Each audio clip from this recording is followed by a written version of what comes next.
The product link is in the description. Now, let's talk reality. Buying the wrong budget phone is a financial trap. Meet the 2024 Moto G Power 5G, specifically the unlocked US configuration in midnight blue.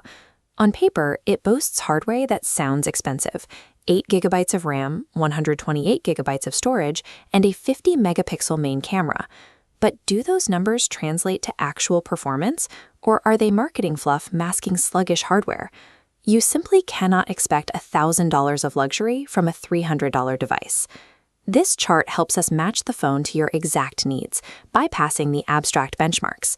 The Y-axis tracks the need for advanced features, things like heavy 3D gaming or professional low-light photography. The X-axis tracks budget flexibility, built for users who want maximum daily utility for the absolute minimum cost. The Moto G Power sits firmly right here in the bottom left: low budget, low advanced needs. To decide if it is actually worth buying, we have to strip away the marketing sheen and judge this device strictly as a tool of endurance. Let's test that hardware, starting with the most heavily marketed feature, the 50-megapixel camera. This matrix separates spec sheet promises from daily reality. The input is a 50-megapixel main sensor. The outcome, it captures perfectly sharp, high-res images in bright daylight. The trade-off, lacking optical image stabilization. Low light or moving subject photos will blur. The exact same logic applies to the internal engine, the 8 GB of RAM paired with 128 GB of storage. Budget devices often suffer from bottlenecking, where one slow component limits the speed of the entire system. Let's run the memory specs through the matrix. The outcome is surprisingly smooth, reliable multitasking for core apps like email, maps, and browsing. The trade-off, intensive 3D gaming stutters, and media hoarders will quickly max out that 128 GB limit. The internal hardware is explicitly calibrated for basic daily reliability, intentionally sacrificing computational peaks to keep the price low. Moving outside the device, let's look at the physical chassis and the network connectivity. This model features a midnight blue exterior with a textured vegan leather finish. The practical benefit is a grippy, fingerprint-resistant surface that looks highly professional even if you ditch the case. The trade-off is structural.